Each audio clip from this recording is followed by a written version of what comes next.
nobody can ever turn it because nobody can ever overturn me. That's a good word. Got me? Yes. Why is that important? Because when God makes promises, it's backed up by everything that he created. You know, the verse says, all things work together for good. See, it's Moffat that really helps us, Moffat's translation, that really helps us understand what that verse means. It means, for we know that everything that God has spoken into existence, the earth, the wind, the stars, the cosmos, are in league with us to perform God's good concerning us. So if necessary, God will make the sun stand still. Anybody in the room? I want you to get a feel for how great Abraham was. As far as God was concerned, Abram was a king. You ready? All right. So, chapter 13. Keep going. You ready? Genesis 13. Do I have time? Y'all didn't say that right. Y'all didn't say that right. Look, let me just release those that have to go. We're not going to be mad at you. I understand you've got things to do. You got other appointments, but I'm going to work this thing. So we're getting close to manifestation. So you know, the word comes to Abram. The word is going to be fulfilled in who? Abraham. Now, some of that time, these 25 years before Isaac comes on the scene, is God trying to work Ish out of you. Right. He never would have had an Ishmael if an Ish wasn't in him. Y'all didn't hear me. Yeah. Some of the stuff you birthed, you said, I don't know where that came from. Look a little bit deeper. It came out of you. Right? And God knows it's in there. You in denial that it's in there. So God will just delay so you can see that it's still down in there. Y'all don't like that, do you? Y'all got quiet on that note.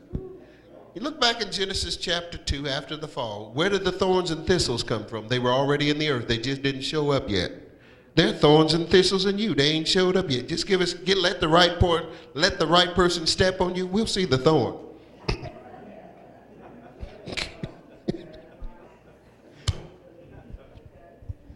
So God is about to take the promise to a whole nother level. Okay? Now, this is why, and let me just insert this. I'll hit it and move. What's wrong with y'all? Lord have mercy. Thank you.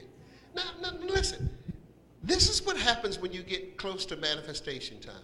I would like to tell you that Abraham already went through one separation, did he not? And that was from whom? Family. His daddy and his? Kinfolk.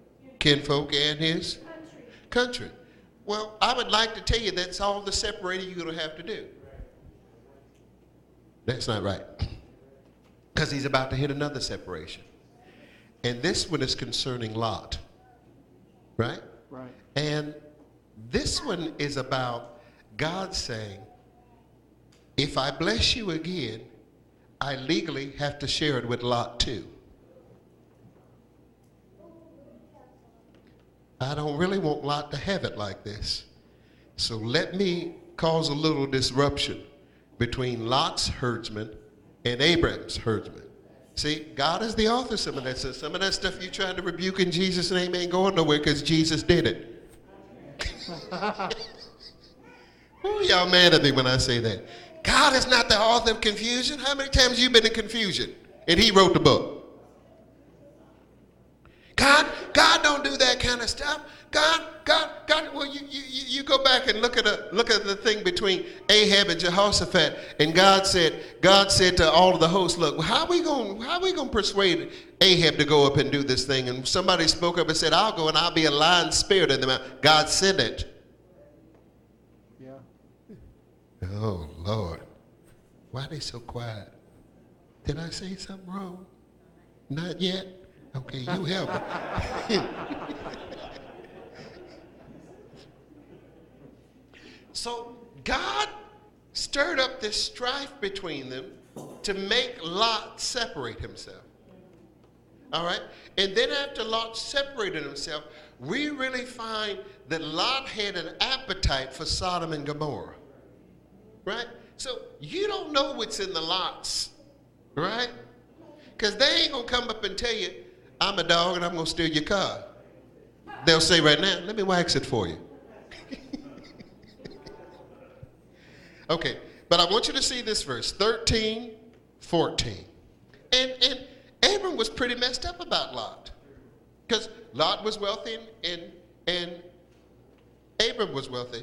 But before we get to 13, 14, I want to see verse 6. It says and the land was not able to bear it. Uh-oh. That they might dwell together. So Lot and Abram could no longer coexist in the same place. Why? Keep reading. For their substance was great. Uh-oh. So that they could not dwell together. What kind of substance you think they're talking about? Lot had stuff. Abraham had faith.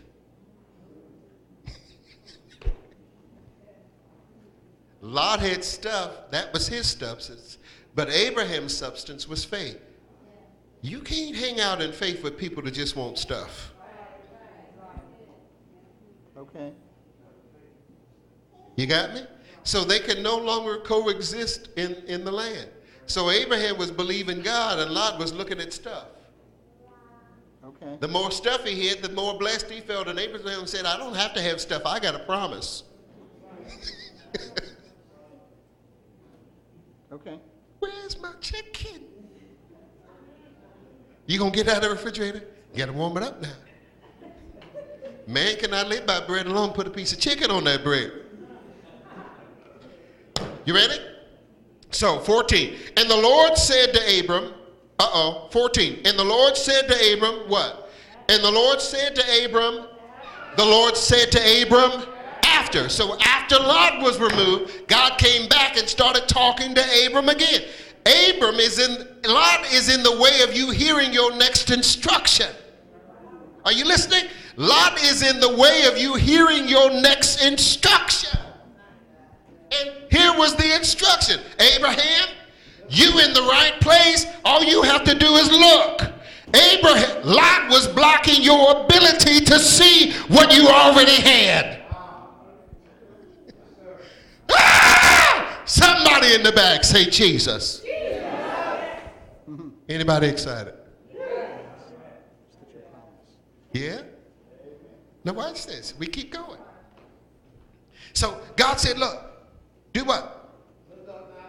Look which direction? Look from the north. Wait a minute. He said, look from the what? Look, Abram, you don't even have to move. Right. All you have to do is look. Look north. Look south. Look. So, God, what are you saying? Can you see where north ends? Can you see where south stops?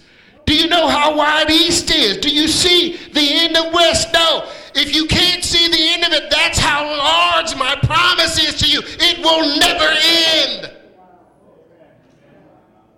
Is that a good word?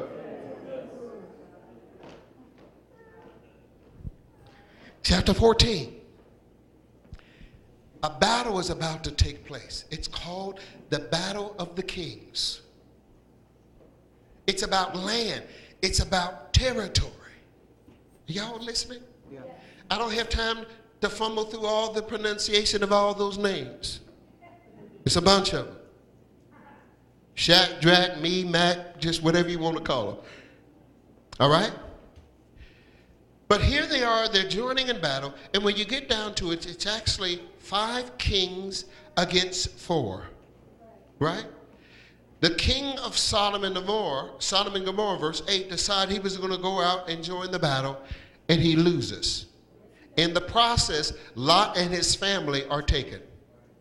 You got me? Remember what I told you about the eyes of the Lord? They do what? Run. All right? Lot is taken in the midst of this. Of course, Abram wants to go and rescue his nephew, right? Now, some of you say, well, shoot, all he was doing was stealing from me. Why bother? Shoot, let the joker get what he's going to get. Come on, you ever say that? Not my problem.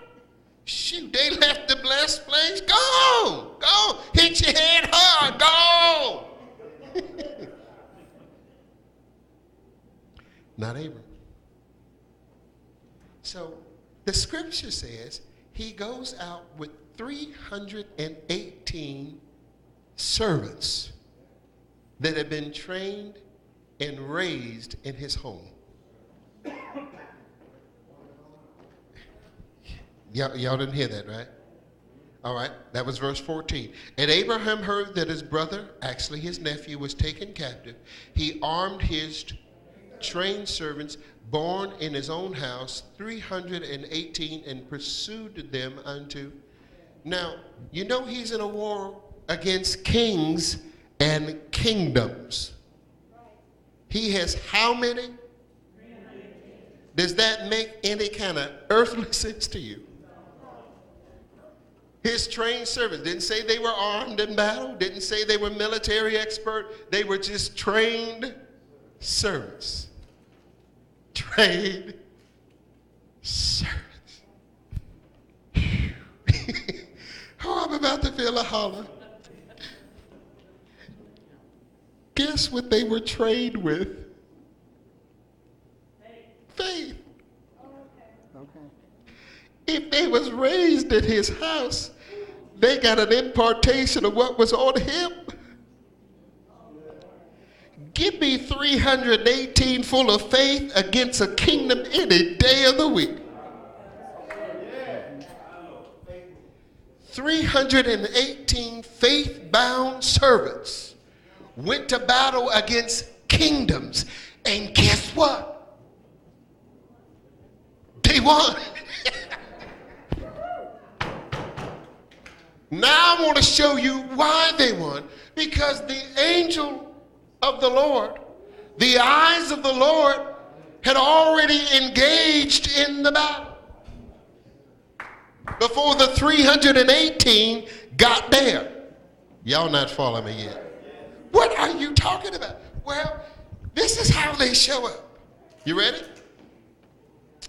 So it says here, verse 15, he divided himself against them, he and his servants by night, and smote them, and pursued them unto Hobah, which is on the left hand of Damascus, and he brought back all the goods. He also brought back Lot and his goods, and the women saw also and the people. And the king of Sodom went out to meet him after the return of the slaughter, and of the kings that were with him at the valley of Shavah, which is in the king's dale. And Melchizedek, we've been talking about that person, king of Salem, brought forth bread and wine, and he was the priest of the Most High God. Now, it's important that you understand, not only is he the king of Salem, but he identifies himself as the priest of the Most High God. That is the name given to God that means Jehovah Sabaoth, the Lord,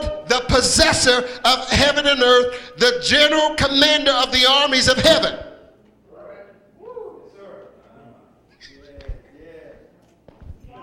So the commander of the armies in heaven shows up in the person of this priest called Melchizedek, who's also a king. He's a king and a priest and the commander of the armies of heaven. All right, let's dismiss church service because y'all ain't messing, y'all ain't doing right.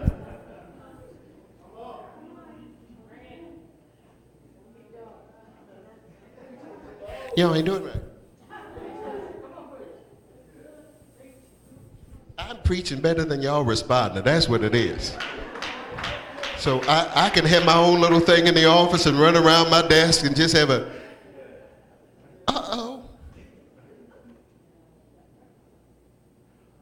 Why does Melchizedek come in the midst of a battle? Well, no king going to war against another king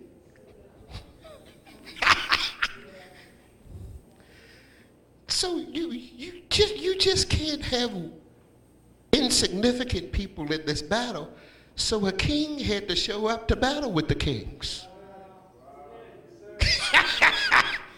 Y'all ain't got there yet. See, the Lord said unto my Lord, sit till I make you enemies. So then the Lord had to veil himself in another form because he was really seated in heaven, but when he hit the earth rim, he became a Melchizedek. King and priest. So he came to fight two battles. The war with the kings and the war with the deadness in Abraham. Right. Oh, let me go. Y'all ain't here. Hebrews chapter 7. Did I lose somebody? Hebrews, you said we need you to prove that point because we don't know if we buy in all of that. Okay. I want you to discern it with your spirit first. You ready? Hebrews chapter 7. You there? Yes. For this king of priest who met returning blessed him. Okay. To whom also Abraham gave, all right, and then it says, first being king of, and after that, which is without, and without, having neither, nor, say the next one, made like, hold on. I just had a moment. For this Melchizedek, he is, verse 1, king of, and remember when we were talking about vows and covenants and promises? Now, I'm coming down to bless you, and you cannot find this city called Salem where I'm from. You know that up to this point in Genesis, there is no record of a city named Salem? He's king of Salem. How can you be king of a city that there's no record of? Hello? Y'all not following me? I mean, in some of the proof of who I am that you can verify what I am, but you can't even find my city. Don't know my mama, no mama, without father or mother, no beginning, nor ending, no descent, no genealogy. You don't know my cousins. And I'm going to give you money, a tithe, and you don't know me, no record of me, no city to trace my origin. You know why they can't find his city, Ron? Because it's not Salem, it's Jerusalem, and it's still up in heaven.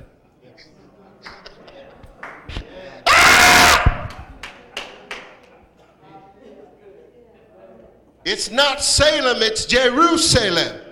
So God has written himself in the script to come down in the battle. For what purpose? If Abraham is the gatekeeper, the only way we can get the gate open is, we'll get there in a minute. Hold on. So the scripture says he's righteousness and peace. Right. Do you understand? Righteousness and peace have only come together and kissed in one individual. Who? So Melchizedek is an earthly manifestation of the Son of God. That's, where is he sitting? Said he's made like the, didn't y'all just say it? He was made like the, all right, so while the Lord was sitting on the throne, the Lord veiled himself in flesh again and became the Son of God in the person of Melchizedek to show up in this battle with the kings. Right. Anybody liking this boat? Yeah. So wait a minute. Let's keep reading. It said 3. Without? Without? Heavy neither? Nor? But made like unto the? Made like the Son of God. The Son of God. The Son of God. So here we are, seated on the throne with Jesus, and Jesus said, well, I need the Son of God to come down in the earth realm and do that Melchizedek thing. I need you to be a king and a priest. Because no king going to war against another king don't sit down first. As a matter of fact, I kept you setting up here so you know how to war down there. What are you talking about? You don't have to command the devil to do anything. Sit down. He'll do it.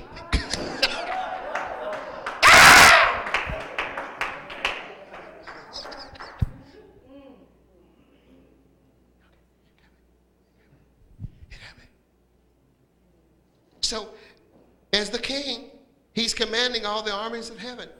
So, the king of Sodom and Gomorrah said, look, I want to give you all this stuff I brought back. He said, no, we ain't going to do that, because I don't want you running around telling folk you made me rich. You know what Abram discovered? It wasn't the 318 men. It was in faith that engaged the Lord of hosts to come down and fight the battle for him. It was the Lord of hosts that engaged the eyes of the Lord to show themselves strong on his behalf. Okay. That's what he did as the king of Salem. As the priest, he discerned from Romans chapter 4, something in Abraham had died. Sarah's womb was barren. She was dead. They were both dead and past childbearing age. Now, locked up in Abraham is the promise, right? If you're going to be the gate through which all the nations of the world get blessed, Abram, you ain't got no seed, right? And the seed is locked up in his spouse. You still in Hebrews chapter 7? Let's read it. All right. It says, look at verse 9.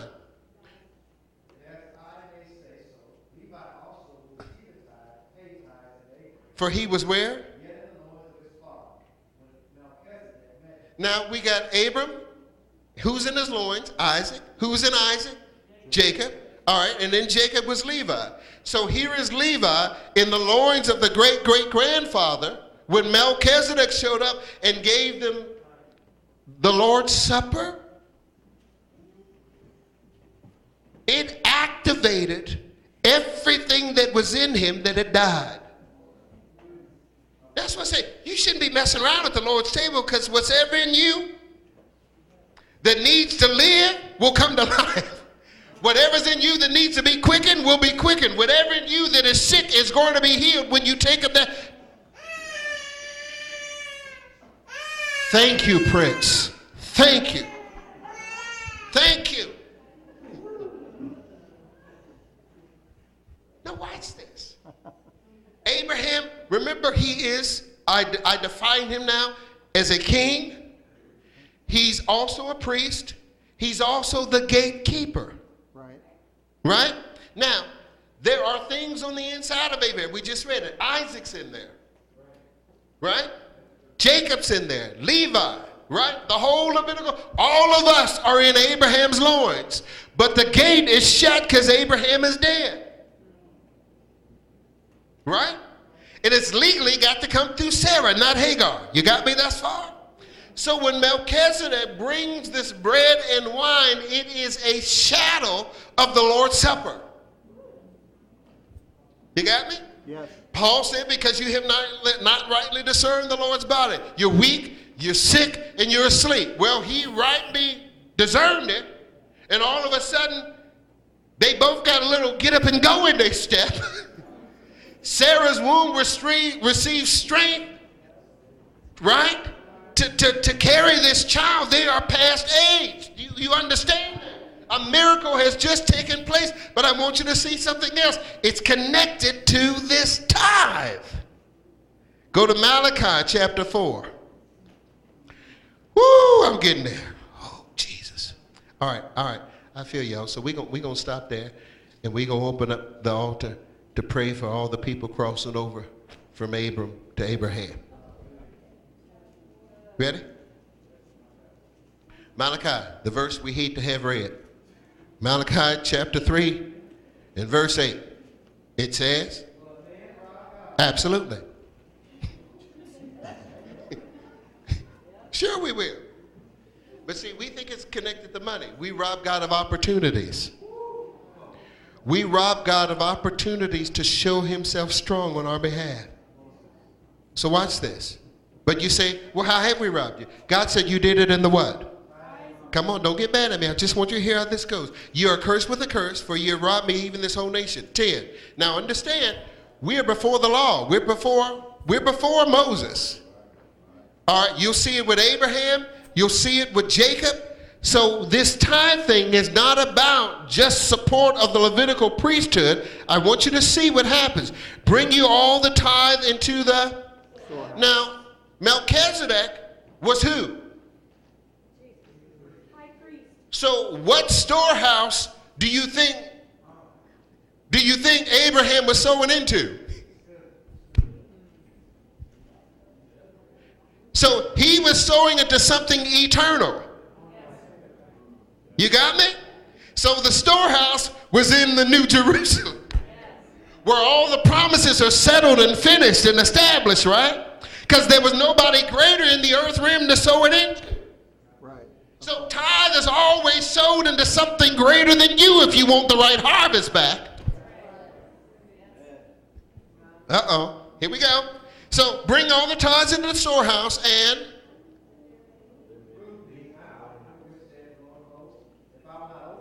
slow it down. Prove me. Herewith saith the, you need to catch who's talking. It's the Lord of hosts, not the Lord. It's the one that's commanding the armies of heaven is making the promise. So when you prove me here, understand, I've got all of heaven waiting to do battle on your behalf. All of heaven. Just like Melchizedek showed up, it was all of heaven that was fighting those kings. Guess who won? All right. Prove me now herewith, saith the Lord of hosts, if I will not open up unto you, but open you. You are the gate. You are the window of heaven that I'm trying to get open. When Abraham gave that tithe, by faith he was saying, I am open for you to withdraw everything concerning the promise out of me. And God said, that's the signal that I was waiting on. Now I will rebuke the devourer for your sake.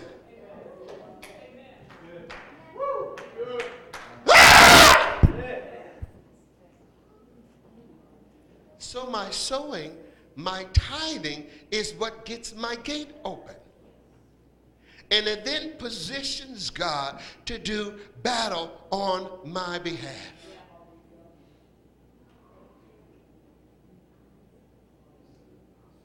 So guess what? Child came, Isaac came, Jacob came. All that was on the inside of them came until us now because the gate got open. Okay.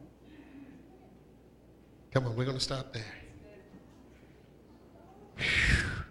I didn't get finished. You said, we're not surprised, preacher. Listen. How do we effectively war? We engage all of our resources. All of our resources. The Lord says to Moses on the brink of the Red Sea, he said, the Lord is going to fight for you. You can hold your peace. See, I want to engage God on my behalf. You know, God, I don't know how to do this thing, but I know you have to do. What do you want me to do? Sometimes it's just simple as just be still and know that I'm God. It's Abraham taking 318 trained servants in his house armed with faith and saying, you know what? We're going out here to battle, but we're not alone. And that's where I want to get you. Because it says, no king going to war against another king sitteth not down first and consulted. You need to know that when you go to battle, you're never alone. Never alone. Matter of fact, It was David that said, the angel of the Lord camp around about them that fear him to deliver them. So the next time you go to battle, you should say, for real? Do you see who's up in here with me? You really want to try this today? For real? Come on, just see life for a moment. And you heard the word of the Lord from our servant that say there's some that are going to be healed from long-term illnesses. This is your opportunity to say, God, I want to position myself to receive, to get all that I need. And if you're here, we're going to open at this altar, give you a chance to come. Man of God is going to come and minister to you. If you need your faith stirred or challenged or changed, come on.